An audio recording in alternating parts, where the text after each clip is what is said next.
On this week's show, the WWE and UFC come together. Super Mario returns to the theaters. And whose season 3 is better, The Mandalorian or Star Trek Picard? All this and more as we reach our next stop, the PCC Multiverse. And we're back with another episode of the PCC Multiverse. This is Gerald Glasser coming back at you from Pop Culture Cosmos, Game Source, Inside Sports Fantasy Football, and of course the Lakers Fast Break. We truly appreciate everyone out there listening to all of our great shows. And if you can, please give us that magical 5-star review wherever you get your podcast. Plus, if you can like, share, subscribe, that's right, subscribe down below if you're watching us on YouTube so you can get the latest notifications on when we go live on the air each and every time out with some great pop culture content, whether it's a great interview talking about various things in pop culture or any time that you can see the Pop Culture Cosmos or PCC Multiverse. If you can like, share, subscribe, follow, or do whatever that is you can. Do whatever it is that you can to support us right here at the Pop Culture Cosmos, Game Source, Inside Sports Fantasy Football, the Lakers Fast Break, Vampires, and Vitae, plus Wild Beyond a Witchlight, and also our newest game coming up here in the not too distant future based off of Vason from Free League Publishing. So go ahead and check that out today on YouTube at the Pop Culture Cosmos or Vampires and Vitae or Wild Beyond a Witchlight with Wizards and Wine.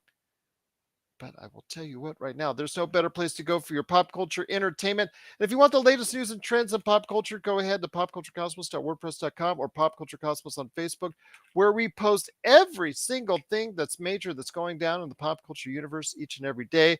And if you could support all of that, it is sincerely appreciated. But it wouldn't be a PCC Multiverse without my good friend, a good friend who I gave a decision to, a major decision to before we went on today's show. She's a good friend indeed. You got to go ahead and check out what she's doing today at, of course, Vampires Vitae, Wizards and Wine with Wild Beyond the Witchlight, and of course her new show coming up here, her new adventure in the world of Vason from Free League Publishing. It is my good friend indeed.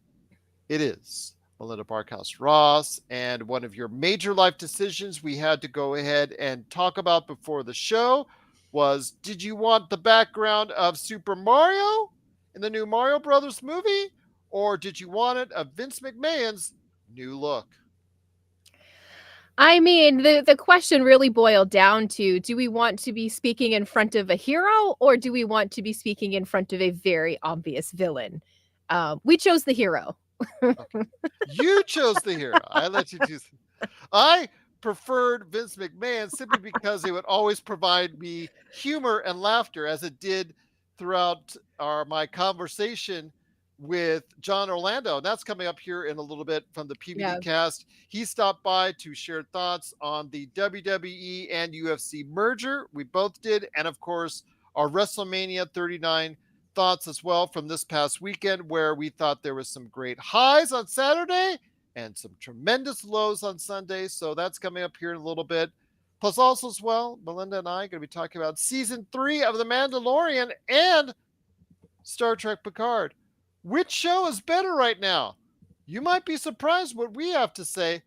We'll go ahead and talk about that on the back end of the show as well. But first off, my friend, it is the box office and an early start to Easter weekend for the Super Mario Brothers movie from Universal and Illumination, which everybody knows from the Despicable Me movies. Your thoughts on this? It is getting off to an absolutely great start. $31 million domestically and over $65 million worldwide in its first day on Wednesday. Again, an early release for a movie.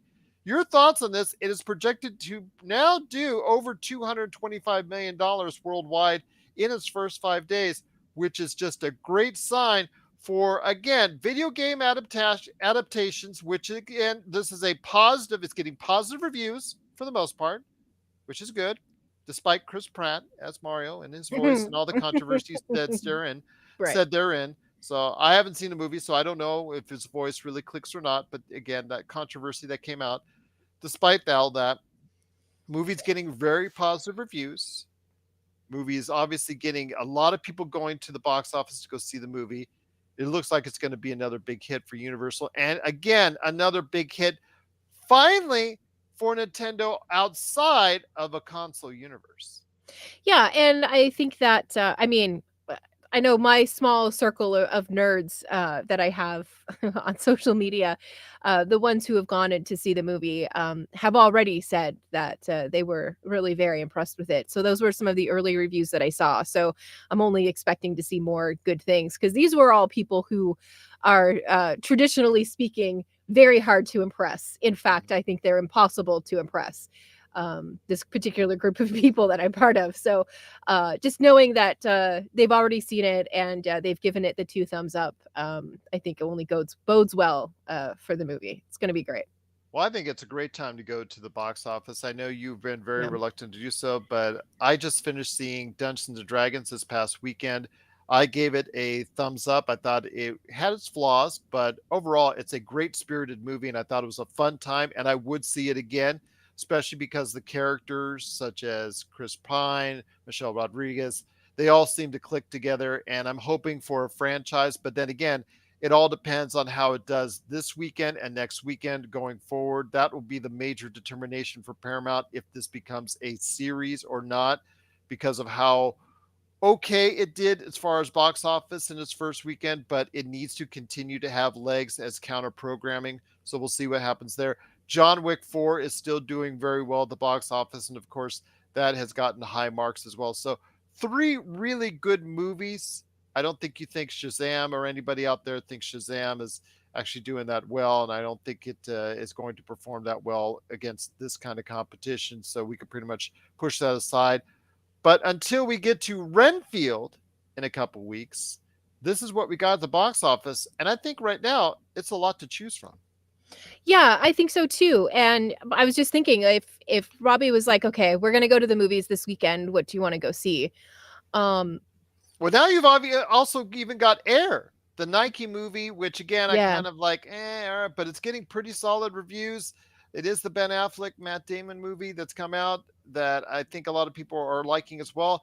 $3.5 million in its first day out. So it's, got signs as it might be able to go ahead and translate to an older audience as well. Yeah, absolutely. And I think that if Robbie and I were to go to the movies this weekend, I think that we would still put John Wick as our like as our priority Mhm. screening for that. The D&D movie would probably be uh I mean, I have to face it. It would probably be second. And then third would probably be Renfield. The Super Mario movie, it's kind of it's bottom rung for me. Not that I think that it's going to be a bad movie or anything. I'm just not feeling the rush to get out and see it right away. Okay. You're not, it's a go for you at all. Right. Yeah. Yeah. Okay, absolutely. No worries on that. But again, it's going to be doing big business, about $225 million in its first 5 days, which is spectacular numbers for this type of movie, this type of film. Nintendo showing that it has this really vast and large fan base that just eats anything up as far as Nintendo is concerned at this point in time. Didn't 30 years ago when it came to, of course, what we saw with the Super Mario Brothers movie, the last time they tried to do a movie out there for the box office. But this time around, 30 years later, it seems like they've done it right.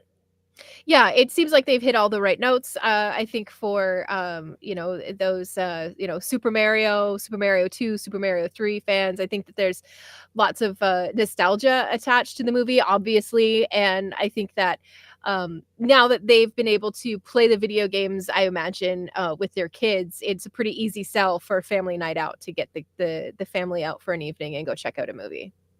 Well, it is again the Super Mario Brothers movie. It is available right now. You can go ahead and check it out. So we want to hear your thoughts on that, or Air, or Dungeons and Dragons, or John Wick 4. All those movies gotten pretty positive reviews for the most part, and all are looking like possible movies that will turn a profit or at least do pretty good at the box office. So right now, really good choices out there as far as films are concerned, but we'd love to know your thoughts. Are you out there going ahead and checking out these movies? Please let us know your thoughts. Popculturecosmos at yahoo.com. But before we hit the break, my friend, I wanted to ask you real quick, when it comes to the trailers that we're seeing, a ton of trailers got released out this week, and you can catch where they are at Pop Culture Cosmos on Facebook. Secret Invasion, Blue Beetle, Extraction 2. There was even more than that.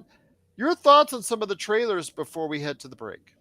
There was the Barbie trailer. Yep, Yes, the that's the Barbie trailer. one. Yep, Yeah, I watched that. I've watched it now a couple of times. I think it's going to be a pink, plastic, campy, super fun, super cheesy movie, and I cannot wait to go see it. I think it's going to be horribly great. Does that make sense? well, they're it's a very tongue-in-cheek style movie. Yeah, They're and all in on the gag. It looks yeah, like. and I think that as long as the audience walks in expecting that kind of thing and that kind of humor, I think that it's going to do very, very well. I really do.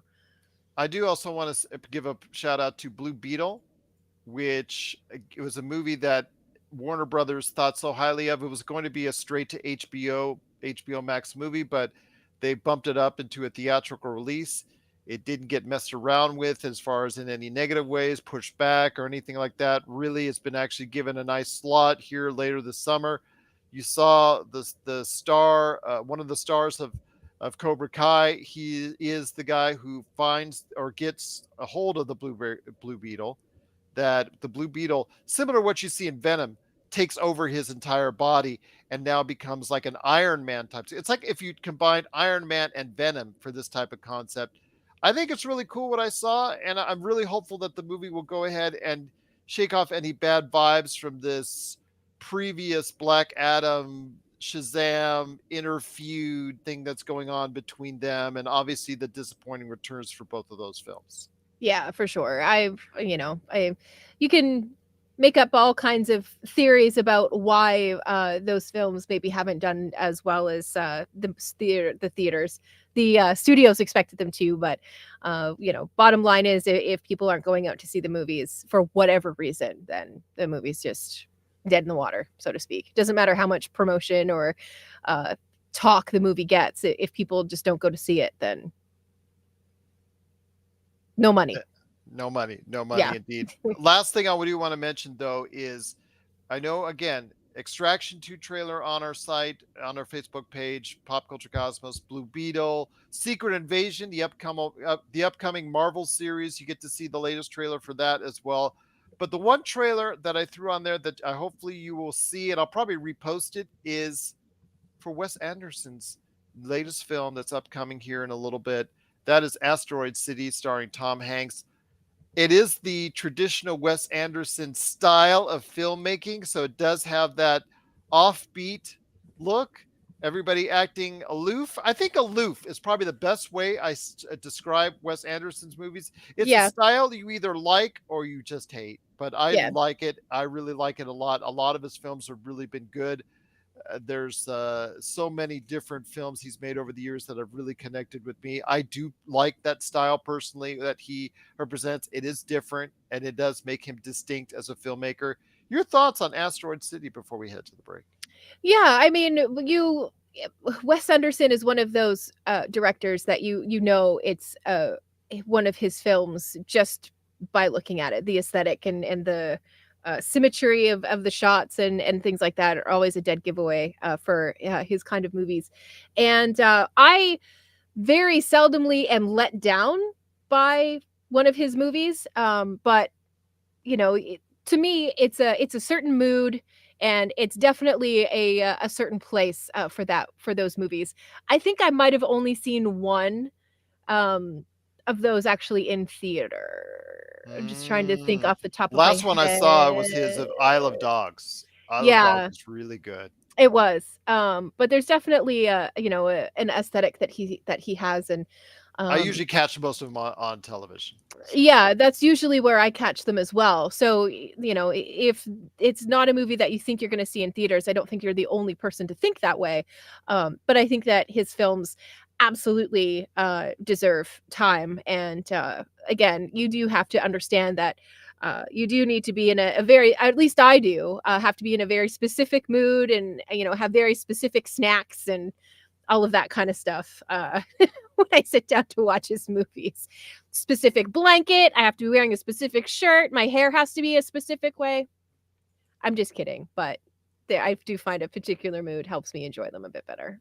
I'll tell you what, though, the cast is second to none. I mean, Hmm. the number of individual stars that are in there, obviously headed up by Tom Hanks, Jason Schwartzman, Scarlett Johansson, Jeffrey Wright, Tilda Swinton, Bryan Cranston, Edward Norton. The names go on and on and on. It's just almost off the page when you look at the original title poster of it, as far as Asteroid City is concerned, of who's appearing in this film. So definitely looking forward to seeing this film when it comes out later this year. Looking forward to go ahead and sharing our thoughts on it. But if you have thoughts on Asteroid City or any one of the number of the films that you're looking forward to, Blue Beetle, Secret Invasion, as far as the television series, Extraction 2 on Netflix with Chris Hemsworth, please let us know your thoughts. PopCultureCosmos at yahoo.com. Well, my friend, there's still much more to talk about on today's program. I thought I'd give you and I plenty of time to talk about this because both of these series are in their season 3, one of which is going to be ending, one of which is going to be continuing, obviously, because one of which is a standalone foundational piece for the Star Wars universe in The Mandalorian, and the other is a final part of one part of the Star Trek universe in Star Trek Picard. And yes, this does go back to the old Star Trek versus Star Wars debate and things of that nature. One of the things, though, I found interesting is an article I sent to you yesterday in regards to the fact that there's never been an Emmy or Mm. Academy Award nomination for any Star Trek actor in a Star Trek movie or television series or anything like that. There's never been any acting performances in the Star Trek universe that have been nominated for an Emmy or an Oscar. I just thought that was kind of amazing for me that of all the different types of appearances that have been made, we'll start with Ricardo Montalban in Wrath of Khan, one of the most amazing villains of all time as far as being over the top, yet still capturing a picture and making it so much better.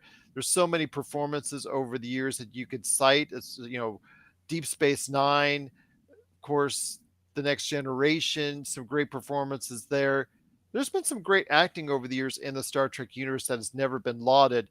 But I will say, my friend, heading into season 3, and we're now halfway through for the most part, or even more in some cases, when it concerns Star Trek Picard and The Mandalorian, we get to a point where we can start evaluating the series as a whole for this season. Your thoughts on this? I'll save mine for last, but your thoughts on season 3 of The Mandalorian after the latest episode, which to me 90% was a filler episode with a lot of cameos, and 10%, the beginning and the end, was the real meat of the actual episode, with the Mandalorians trying to, with Bo-Katan trying to find the Mandalorians, and then get one part of the Mandalorians, the Night Owls, back together, and then also Star Trek Picard, which is a very interesting turn, which is featuring a ton of Next Generation, Deep Space Nine cameos from the past. I feel like I'm transported back into the 90s, where you have a situation where it's the galaxy is threatened once again, but this time in a different way altogether, with changelings and stuff like that. They're actually, they've set up where they might really put Secret Invasion in peril, because the idea of changelings, they're doing really good, and it's up to Secret Invasion to go ahead and, when it comes out on Disney Plus here in a couple months, to meet up to that.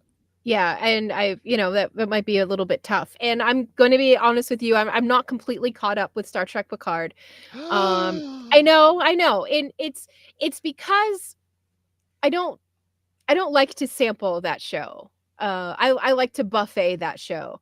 The Mandalorian, I'm completely okay with sampling, and there's some weeks where I go, oh, I have 2 episodes that I have to watch, so I better watch those. But I do like to sit down at a buffet for Picard, and I realized that when we were going through season 2, because um, one episode for me was never enough, and I know a lot of people didn't really like season 2 Understanding, yeah, I know, understanding the restraints and things like that that they had for the season, filming during COVID and all of that stuff. But season Um, 1 was like not good either. well, I didn't hate it. I know we've gone But back and forth on that. yeah, and I've also said, bad Star Trek is better than no Star Trek. So, This is true, just you like know, bad I pizza, yeah, cold pizza. we have talked about that a few times, but no, I like to have like 2, 3, even 4 episodes to watch before I sit down. Like I like to make an evening of it, and I don't feel that compulsion with the Mandalorian. I don't know if that is better or worse or what have you, but it's definitely a different approach that I have to both of the shows. Um, I think right now you can't um, dismiss anything Pedro Pascal. I think that everything that he's doing right now is just working, and he has made no bones about him just enjoying every moment of it. And yes, give me all of the attention. And I love that about him, and I love that for him.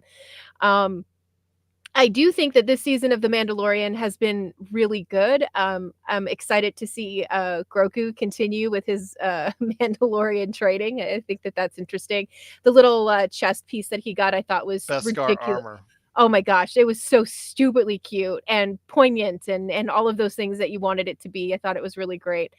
Yeah, I'm thoroughly enjoying The Mandalorian. Is it better than Star Trek Picard season 3? It's hard to beat that level of nostalgia. And what I love about the decisions that they made for season 3 was that even there's always a lot of talk about the next generation and how great it was, and not as many people were big fans of Deep Space Nine. But if you go back and watch it now, it holds up, it stands up, and it's fantastic. So if you haven't done it, you should give Deep Space Nine a rewatch. But knowing that they've included characters from both of those series, um, just I mean, what a smart decision to make, because we even knew when the next generation handed things off to Deep Space Nine, that both sets of both crews, um, were in tandem, living in the same universe in the same timeline, and all of that kind of stuff. So, um, I thought that was really smart. Why wouldn't you include Deep Space Nine characters in it? Knowing that piece of knowledge, I just think that it's smart, and I think it gives Deep Space Nine fans an opportunity to see, some of their favorite characters up on the screen as well. So, thumbs up for that. I will start off with The Mandalorian season Okay. 3. It's okay. It's good. I give it a 6 or a 7. Probably most closer to 7. It's lighter in Hmm. tone than it was last season. Last season was really good, really hard hitting, really deep, really emotional for so many reasons. Plus, it had better characters to play off of the Mandalorian, especially when it concerns evil characters such as Moff Gideon, Giancarlo Esposito, who last year was the hottest actor on earth, with all the stuff that he was doing with Breaking Bad and, Yeah. all the stuff that he was in with the boys and all that. So, was it, or 2021 or 2022, he was Pedro Pascal Right. then. So seeing him, during chew up that scenery and those in the Hmm. show, I think that was really a great part of why it was so good. Plus, it just seemed more meaningful at different points in the equation. There will obviously be a very cataclysmic ending or something very important happening at the end of this season for the Mandalorian.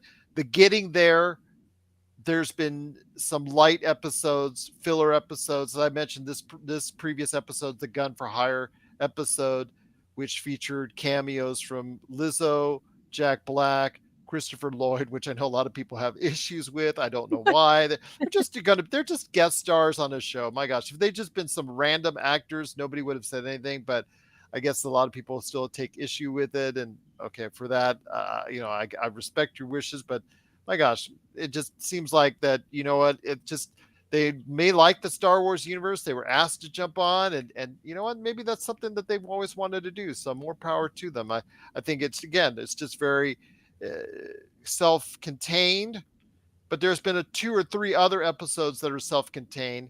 The pirate story really hasn't worked for me. I thought Mm. that was really just a throw in there to buy some time and buy some episodes. No, Really, they it gave us some really sweet action scenes. You've got to be, yeah and yeah fighting out from being all squared in that's and all of that stuff. and that's the only reason why they were put on there. But Yeah.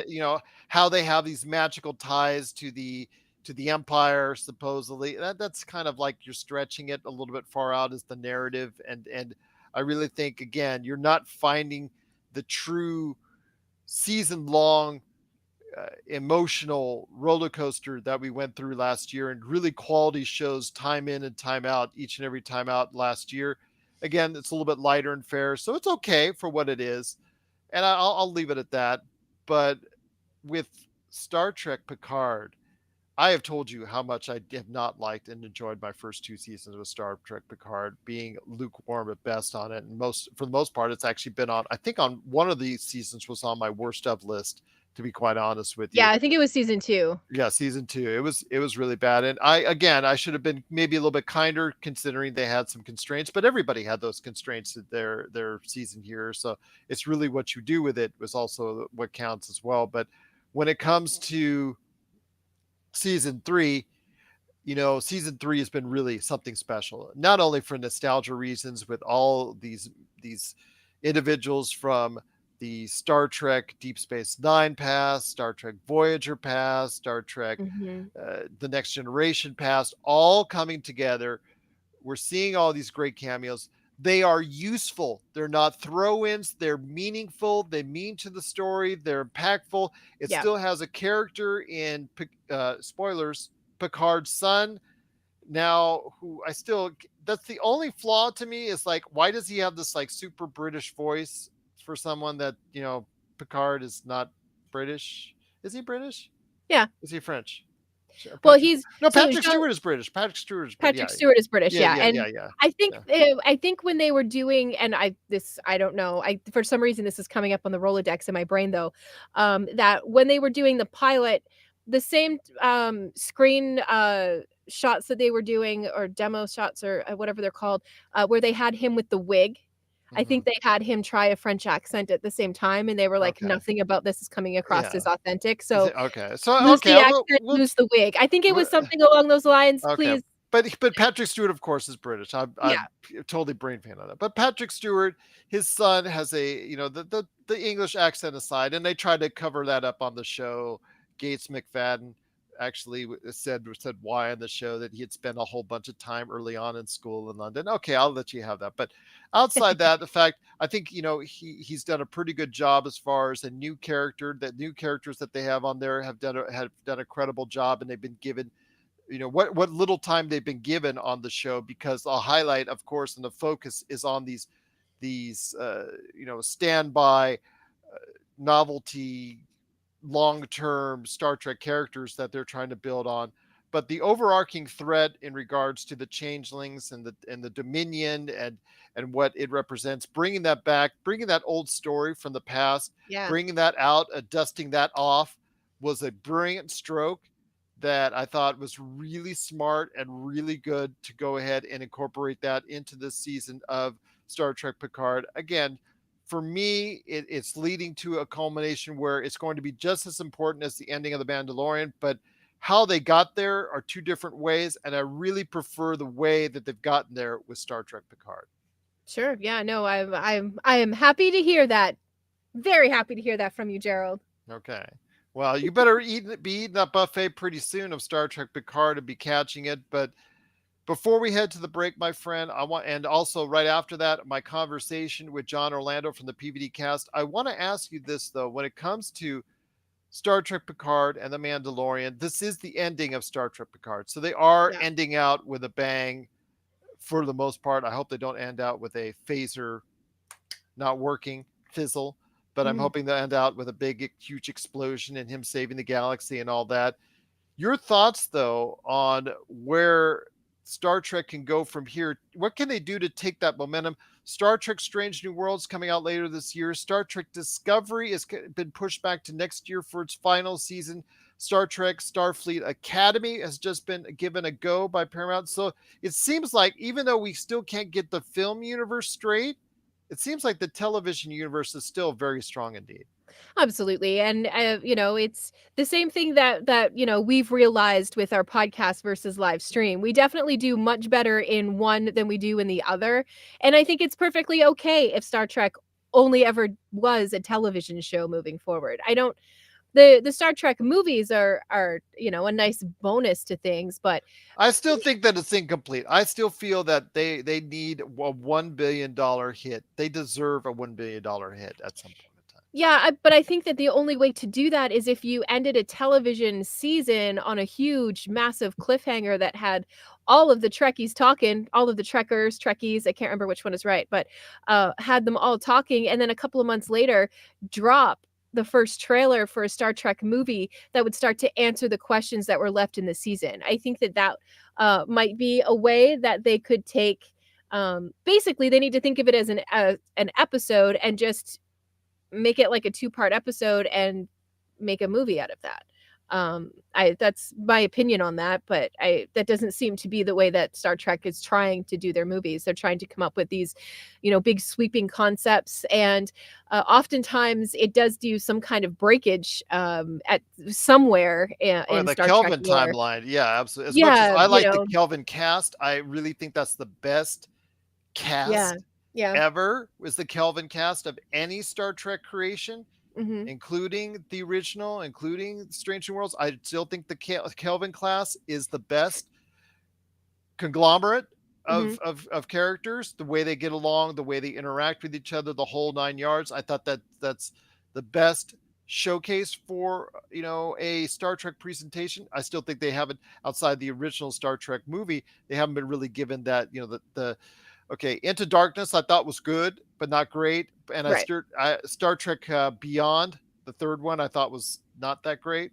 But hoping that someday it will connect with a larger audience, because the Star Trek universe and the Star Trek fandom are not as large as I wanted to be. So it would take something like we're seeing now with Mario, where it's connecting with a larger audience beyond just the hardcore fan base that it has.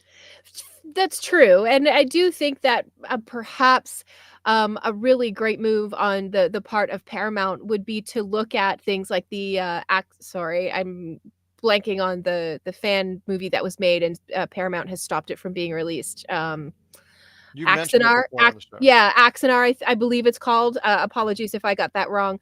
But a lot of Star Trek actors actually were involved in that movie, like J.G. Hertzler. Um, J.G. Hertzler. He is Martok in Deep Space Nine, and he was involved in the movie not as a Klingon but as a Starfleet officer.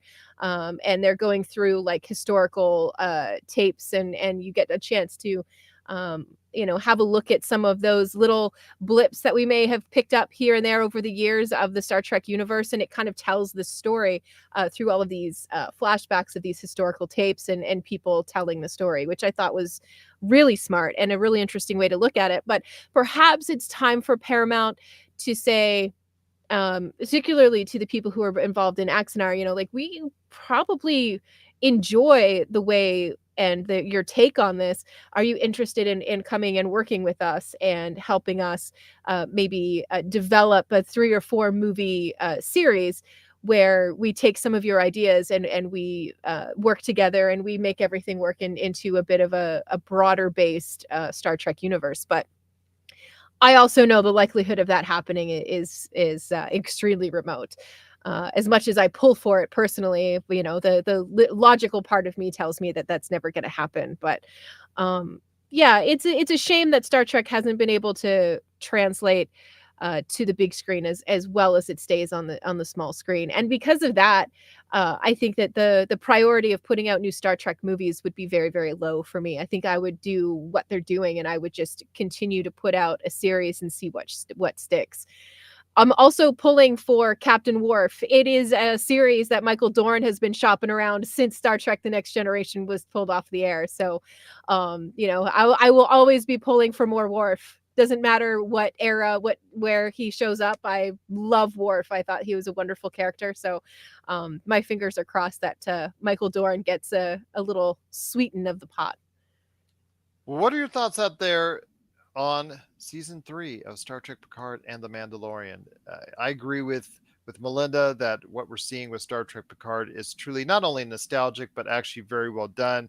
And The Mandalorian has been pretty good, light, but it was better last season, but still leaves enough enjoyment that I'm going to go ahead and continue on for sure. Because again, who can resist Baby Grogu when it comes down to it? Oh, excuse me, the knight or the knighted Mm. Baby Grogu, indeed. But what are your thoughts out there on season 3 of The Mandalorian and Star Trek Picard? Please let us know your thoughts. PopCultureCosmos at yahoo.com.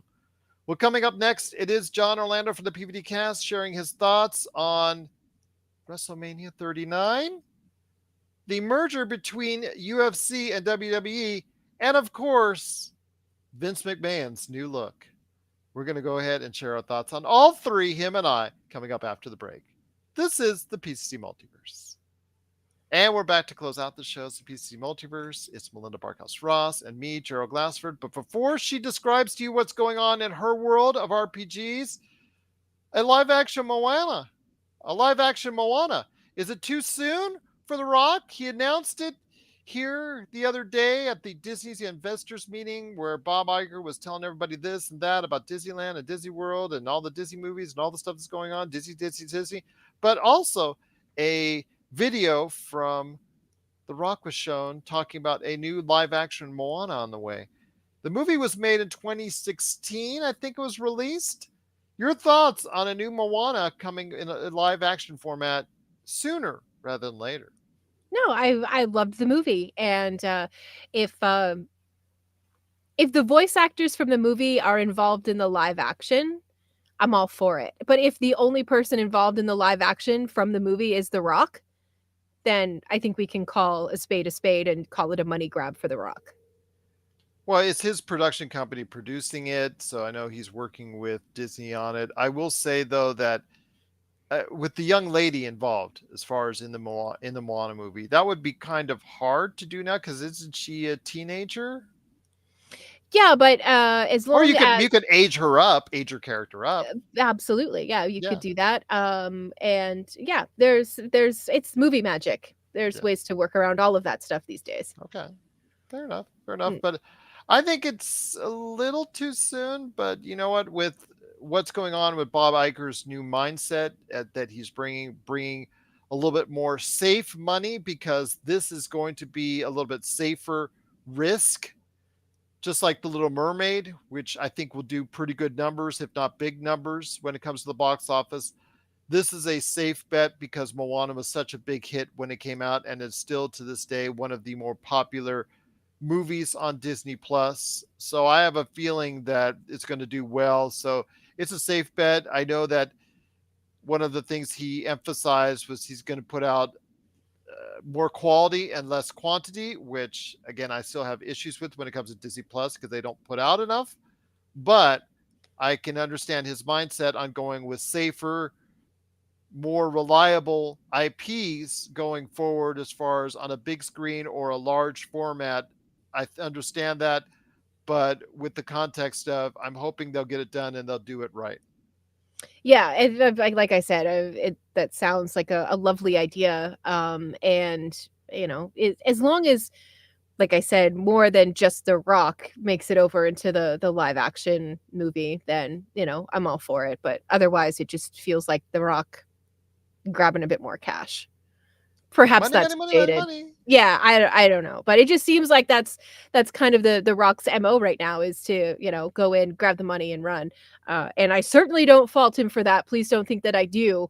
Don't I'm add all her. Yeah, no, I am all for folks making money. Please do not get that twisted up at all. But that one just seems and feels maybe a little blatant right now until we know more details about it. So I'm just gonna put a question mark by that one. I'm gonna put a pin in it. We'll come back to it. Okay. But what are your thoughts out there on a live action Moana? Are you gearing up for a live action Moana? Please let us know your thoughts. PopCultureCosmos at yahoo.com. Well, my friend, it's been a great episode, but you got to give everyone the update and the 401 what's going on with everything in your world of the online RPGs or in-house RPGs at that as well. Yeah, for sure. And we do have a lot going on right now. And we haven't talked about any of this on our social media yet. So you guys are kind of getting it before our usual audience gets it. But we are officially speaking, putting season 2 for Vampires and Vitae on pause. The reasoning for that is we've had a couple of characters who weren't able to continue on with the season. One of them relatively early in the season, and one of them a little bit more recent. So with that, that's 2 rewrites already at this point, and it's just the story has gotten a little bit too big and a little too unruly for us to muscle into an interesting story. I know it would get to that eventually, but it's just the journey of that we would have to take in order to make things make sense and for us to be able to actually get back to pushing the plot forward. With that said, it is something that we are very strong, that we feel very strong about going back and picking up again, just once we've had a little bit of breathing room from it. That's all. So for the next 10 to 12 weeks, we're have a couple of the games from Free League Publishing that we're taking on. Right now, we're looking at Vaesen, which is the Nordic horror role playing game from Free League Publishing.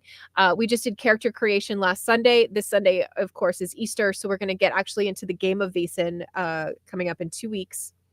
During the same time that you would normally see Vampires of Vitae. So that's about 1:30 Pacific Standard Time. And then once we wrap up with that, because it's going to be short, it's going to be a really tight, like 3, 4, maybe 5 episodes. And then we're going to switch over into Forbidden Lands, another game from Free League Publishing.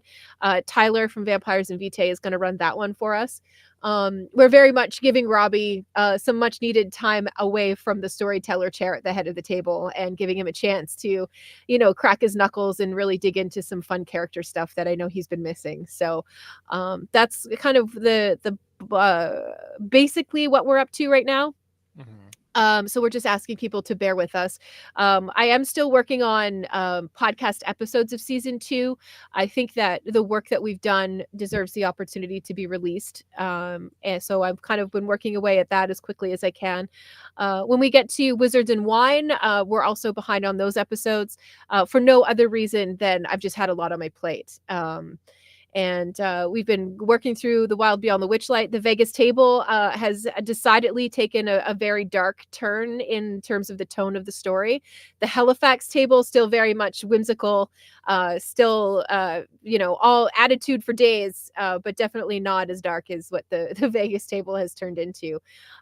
So it's been a really interesting contrast between running 2 tables through the same campaign and listening to them side by side each week. It's been an interesting journey, and I'm glad that I decided to take on the exercise. But absolutely, you can tune in for that on Mondays, the podcast episodes. Once I get back to editing them, bear with me for that. The new episodes will be on Wednesday for Wizards, and then Vampires and Vitae will be on Friday. Well, sounds good. Sounds like you still have a lot on your plate, right? Yeah, I mean, there's a lot going on. There's a lot of moving parts. There's a lot of stuff that we're working on behind the scenes. We're already starting the conversation about our character creation for Vampire for the next season, which we're all really very excited about. The story that Robbie is already starting to put together, I think, is going to be a really interesting one. We're going back into the past a little bit to pick up some American history there. And the concepts that I've been talking to Roger about and Tyler so far have both popped up and been very, very interesting. And I'm excited for the plans that I have for my character for the tabletop as well. I think it's going to be an interesting season. It's going to be a very difficult one because we're going to be going to these little tiny settlements, and when you have 4 vampires move into a settlement of 100 people, it's going to be very difficult to keep up the masquerade for Vampire the Masquerade. So it's gonna be a challenging season and a challenging story to tell, but I think that we're all very excited to get back in the saddle, as it were, and get back to vampires on Sundays. But like I said, the next 10, maybe 12 weeks, we're just taking a breather from it. We're recalibrating. We're working on some role play stuff. We're working on some technical issues, and we're going to come back swinging for season 3. But not as challenging as Vince McMahon's new look. Oh man, he's a proper villain at this point. You're being so kind when you say that. You You know, could really it's let loose. You could really let loose like the internet has if you want. yeah, but I mean, for the newest member of the billionaire club, Well, he was already a billionaire. This has yeah, increased his to over yeah, 3 billion like he just like you should have gone to a professional. It looks like he did it at home with that 5-minute dye job that guys can get for just like for their men. beards. Yes, yes, that stuff. It looks like that's what he's done. I want to make. Vince Speaking of McMahon can that, afford a hairdresser. speaking of that, I did tell John. I was telling this story off air, but I've told it to Lakers Fast Break as well. Yeah. Okay, when we were talking about Vince McMahon, I said, I tried that once. The just from just you start to go gray, you start to get insecure, start to figure out what you need to do, and the beard went first. The beard started to go gray first, and Mhm. the thing I tried to do is okay. I'll go to the store, and I've got this unusual reddish brown hair, or had is the key word. This brownish red, reddish brown hair. So I go to the store and I actually go look at the Just for Men and all that stuff, because I can't afford the $2,000 to $5,000 it would take to actually do it properly. Like you Right. see with several actors out there that are my age in their mid 50s that are still amazingly don't have a gray near them. Figure that one out. But Mhm. when it comes to what I did, I said, okay, I'll start with the goatee. I'll start with the goatee. I'll take care of the goatee. And I dyed the goatee. So I dyed the goatee. And the first place I went to after that was a fast food place to go get my family some food and whatnot. So I go and I order. And God bless her, the young lady there, she's in her teens, high school probably, and she's trying to take my order. And she is just petrified looking at me like I'm some sort of alien from a different planet. So I said to myself, self, never again. So I shaved that sucker off and I'm never going back to again. I just, as you can see, Yeah. going great gracefully or not so gracefully, however you see fit. But yes, God bless that girl. I'm so sorry. I petrified her and scared her to death. She's probably still having nightmares to this day, all these years later. Yeah, she still tells the story. There's absolutely no doubt. Just to make Absolutely. you feel better about it. It was, yeah. And I look back on it now, it was pretty bad. But Oh, dear. Is there any just like Vince photos? McMahon, Is there a what? photo? Is there There's no photo. No, it's Oh, gone. come No. on. You know what? I will do it again if it's like for a Halloween costume, like a pirate type deal, and Sure, I have yeah. to do that. That you could do. So I'll let your imagination run wild on that. But as I said to John Orlando, I think Vince McMahon's new look looks like geriatric Freddie Mercury gone bad. Yeah, it's just it's I've an heard J. insult. Jonah Jameson, Yeah, looking for Spider-Man. That was the most yeah. popular one. Yeah. Yeah, it's just overall bad. Like, I Tom mean, Selleck when he hits 90. Yeah.